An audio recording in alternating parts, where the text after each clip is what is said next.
Şey diyorsunuz işte niye bu kadar geri... Hello, Eid mübarek.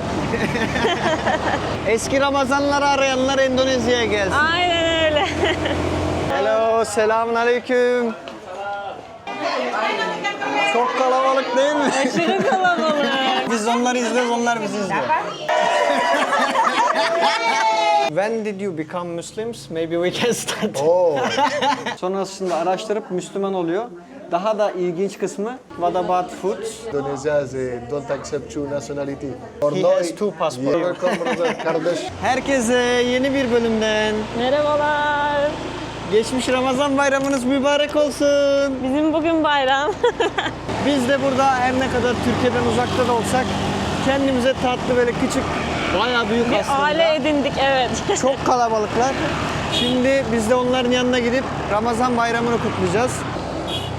Herkes korna çalıyor burada. Kırmızı ışık yanında adam arkadan geçmek için korna çalıyor. Kenara geç biraz. Görüyorsunuz burada maalesef bu ışık olayı biraz garip. Ve garip garip korna basıyorlar yer olmasına rağmen. Herkes kendi kitabındaki kuralına göre oynuyor. Bu arada bölümün başından da ufaktan bir hatırlatma yapalım. Bazen bize sitem ediyorsunuz. Şey diyorsunuz işte niye bu kadar geri... Hello, Eid mübarek. Bizim Müslüman olduğumuzu şaşırıyorlar genelde. Aynen, ben de dövme de var ya. Mesela şey diyoruz, biz oruç tutuyorum ben diyorum. İnanmıyorlar. Gerçekten mi tutuyorsunuz diyor. Aradan biraz zaman geçiyor. Oruç değilse söyleyebilirsin falan diyenler oluyor böyle. Neyse dostlar, şey diyordum. Bazen bize sitem ediyorsunuz niye bu kadar geriden geliyorsunuz diye. Çünkü şu an bu video paylaşıldığında bir 2-3 ay geçecek. O da şöyle, biz aslında sokak müziği yaparak dünyayı geziyoruz. Ve bazı yerlerde sabit durup çalışıp para kazanmamız gerekiyor. Öyle olunca da videoları biraz daha stoklu gidiyoruz. Bu şekilde aslında o çalıştığımız dönemde bu videoları paylaşıp hiç böyle hani arada boşluk olmadan düzenli rutin paylaşımlar yapıyoruz. Ama inşallah zamanla büyüyüp kanalımız kocaman olunca müzik yapmayı bırakıp YouTube üzerinden ilerlemeyi düşünüyoruz. Siz de bize destek olmak isterseniz kanalımızı beğenmeyi, yorum yapmayı ve takip etmeyi unutmayın. Şimdiden küçük büyük yaptığınız tüm destekler için teşekkür ederiz. Şu an biliyorsunuz Endonezya nüfus olarak %80'di değil mi?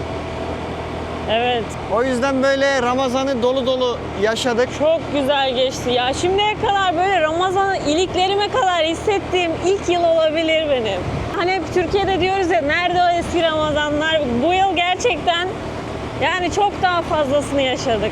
Eski Ramazanları arayanlar Endonezya'ya gelsin. Aynen öyle. Hani Türkiye'den farklı olarak yaşadığımız bazı deneyimleri aktaralım size yolculuk sırasında hem de. Mesela burada sürekli caminin megafonlarından böyle Kur'anlar okunuyor, bir şeyler yapılıyor, şarkı söyleniyor. Bazen çocuklarla böyle eğleniyorlar. Camiler böyle bir hani bizde şey vardır ya, cami resmi bir kurumdur böyle, ne bileyim. Her zaman gitmezsin, sadece namaz kılmaya gidersin. Çocuklar oyun oynadığında bazen hocalar kızar, her hoca için demiyorum. Ama burada öyle bir şey yok. Aferin, hatırlıyorsun yolu. Altta Google Maps açık Ben ya. de rastgele gidiyorum sana. Yok. Daha o kadar Endonezyalı, Lomboklu olamadık. Ben hatırlıyorum ama yolu. Ben bazı yerleri hatırlıyorum, bazı yerleri hatırlamıyorum. Evimiz şurası bu arada. Bayağı geç geldik.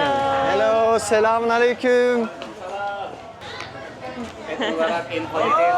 Thank you so much. Thank you so much. Yeah, he's old. Yeah. Eid Ben içeri mübarek. geçeyim. Eid mübarek. Maşallah. Çok kalabalık değil mi? Aşırı kalabalık. Eid mübarek. How are you? Fine. It was so hard to To wake up? Yeah, wake What up. time did you finish to watch the takbiran last night? 11. So we were so tired to stand. Yeah. Maybe you can have a seat. Okay. She will take everything. Bayram kahvaltısı. Efendim? Bayram kahvaltısı. Normalde sabah saat 8-9'da başladılar da biz uyuyakaldık namazdan sonra. Gelemedik. Thank you. Egg. Egg. Is it spicy? No, no spicy. Okay. Şöyle yumurtayı da burada yumurtayı da bu şekilde böyle baharatlayıp bir şey yapıyorlar. Tatları çok güzel ya. Baharatları acı olmasa mükemmel ama bazen çok acı yapıyorlar. Türkiye'de biz şey oluyor genelde. öğlen vakti olduğunda herkes dağılıyor. Ama burada bayağı oturuyorlar sanırım anladığım kadarıyla. Sama siapa sini? Şu an herkes oturmuş bizi izliyor. Aynen biz onları izliyoruz, onlar bizi izliyor. In here, you stay here all days? Maybe just after 12 or something. And you also give money? Yeah. Burada harçlık veriyorlar ya, ona THR diyorlar. Hatta çocuklar bazen elini açıyor gülüyor böyle THR diyor. Silvagil de yarın Malezya'ya gidiyorlarmış. Bunlar neye gidiyorlar? David'in Singapur'da kardeşi var. Ha. Onu ziyarete gidecekler. Bir yandan da tatil yapmış olacaklar. Maalesef. We have. Thank you so much. Thank you. Kahve ister misin diye sordum da. Ha, yok. Okay. Thank you. Kahve de getirdiler bize. Daha yeni çıkıyorlar. Paraları önce dağıttık Sorry? sanırım. Yeah, we did. Thank you so much. Bakın ne kadar kalabalık çıkıyorlar. What about your family? Too crowded like that in France? I never experienced this in France. Do you have any events together all family? Maybe Christmas. Some people say me because I don't want to manage everyone. I just say to my wife,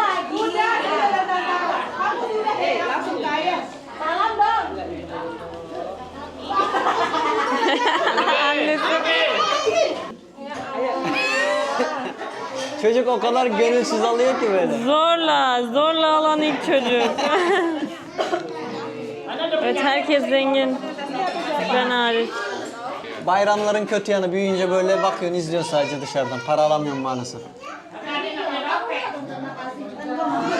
Sonra. Ama ilk ben senin elini öptüm. Ne Sen zaman? bana vereceksin. İlk ben öptüm. Hatırlarsın bayrama girer girmez ilk ben öptüm. Tamam. İlk ben öptüm için sen bana vereceksin. Tamam, İlk kim öperse o hızlı Ben davran. sana hediyelik, sen bana yüzük vereceksin. Ne? Ben sana- Öyle bir pazarlık olmaz ya. Yani gördüğünüz gibi etrafta koltuk yok, fark ettiyseniz. Koltuğu da geçtim ben zaten. Mesela bir önceki kaldığımız evde yerde halı yok. Bildiğin yastığı koyup betona yatıyorlar Fayansa. serinlemek için. Evet. Yani o yüzden koltuğun rahatlığına da bence çok ihtiyaçları yok gibi geldi. Koltuk da yok, halı kültürü var. Çoğu evlerde halı da yok. Hasırdan halı seriyorlar. Ya hani bunlar kültürüne çok alışmışlar. Ya bu sürekli örgü hasırlar falan, onlar da oturmaya alışmışlar ya, o yüzden çok koymuyor bence onlara. Bazen ama böyle yerde oturmaktan belim falan ağrıyor benim. Çok belim ağrıyor ya. Alışamamışım ben ona. Onun dışında başka ne garip geldi sana? Evden misafir giderken geçirmiyorlar. Aynen, öyle bir kültür de yok. Ev sahibi arkadan bakıyor, el sallıyor. Veya bazen geçiriyorlardır da. Bazen sallamıyor bile, yerinden daire kalkmıyor. Hatta otururken gitmişler falan oluyorum ben. Öyle giderlerken de öyle herkesle vedalaşma gibi bir seremoni çok olmuyor. Belki burada öyledir. Ama çoğu böyle hani belli başlı kişilere veda edip direkt gidiyor. Bizim eve turist gelse biz daha mı farklı davranacağız? Sıcak bana. Sıcak, Oo, thank you. Thank you, terima kasih. Paraya bak, yanında bir tomar para var.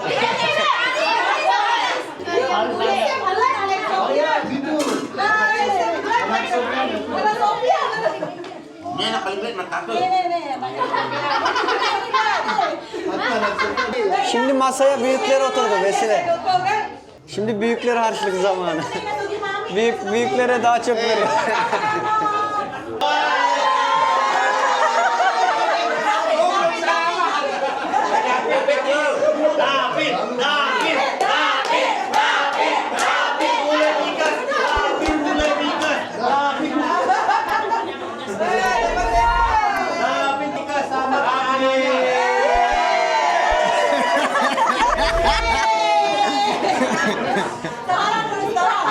Yanaklarım ağrıdı. Abi bu arada iyi bahşiş veriyor ha. Kasih start dulu, setor istri. Haraç.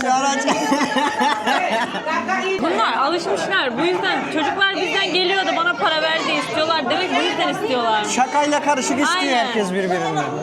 Evet. Tutturan alıyor. Evet dostlar, şimdi yeni bir gelenek öğrendik. Çok garip bir bilgi öğrendik.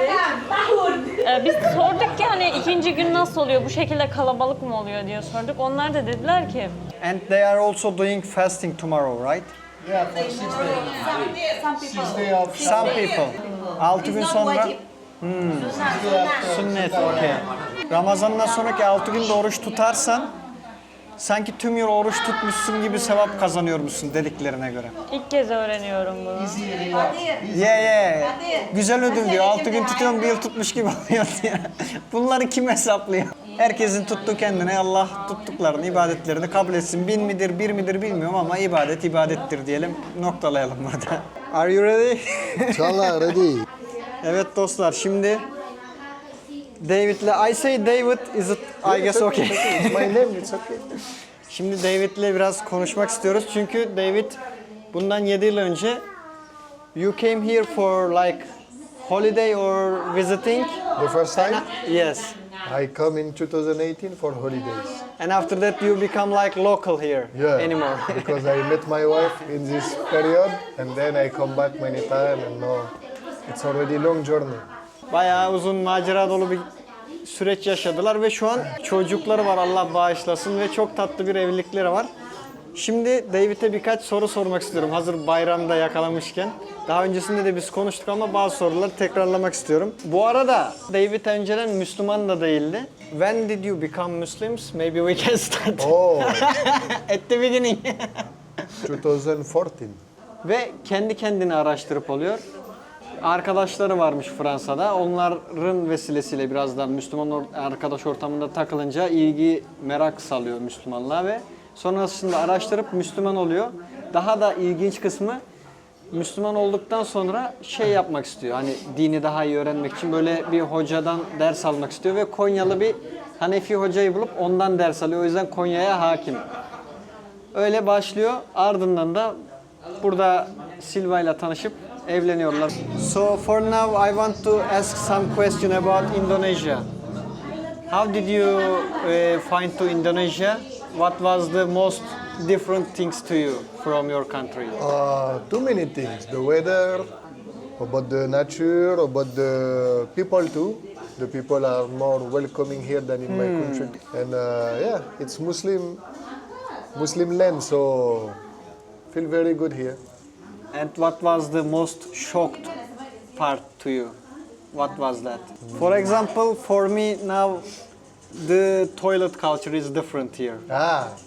Because in Turkey we have this toilet too, but Yeah. we are using slipper. Like I say, I'm here from 2018, so I forget my Past. feeling in the beginning, yeah. But of course, like the toilet, what I really enjoy is to hear the azan, call prayer, because in France we don't have. And the masjid is very near too, so yeah, can go every time to masjid. And I like to stay in village to my wife. Everyone is family, everyone know me. So it's also about the village atmosphere. You know, my mom come from village in Portugal, and but it's Christian village. And when I came here the first time, it's remind me the village of my mom. But the big difference is here it's Muslim, so it's make me very comfortable. I like village atmosphere. This is the best things in Indonesia to you. Yeah. Like The kind people are very, hospital. yeah. The people are very. It's kind, the I best can things in Indonesia to you, right? I think so. Yeah, I think so. Başka? I was shocked with the children too. What The children. about? Because the children, when they see you, you can see my son with you, always make salam to you, always take your hand and make two.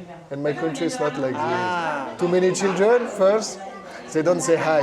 And if they say hi, sometimes not looking you in the eyes, or sometimes just say hi like this, I don't know. But here, they give you too much respect. I think the things make me very, how to feel? To feel amazed the first time? Yeah. What about foods? The food? Because here they are using too spicy. Yeah, especially in this island, Lombok, they are famous for their spicy. So in the beginning, maybe it was not easy, but now I'm like local town. I can eat everything. So That's great. easy, and I enjoy it. I guess you still miss your country food, right? Not? Not too much, no. Not about the food, no. I miss more. It's my family and my friend. Not too much about the food. The food, I can eat every kind of food. It's okay. I'm in Turkey. I eat Turkish food. I'm happy. I'm in Indonesia. I eat You can Indonesian. find good food. Yeah, I can enjoy everywhere. And what she asking what was the best place in Indonesia? Actually, I didn't visit too much Indonesia. I have been in Java, Bali, and Lombok. But what I very like, it's like the mountain place.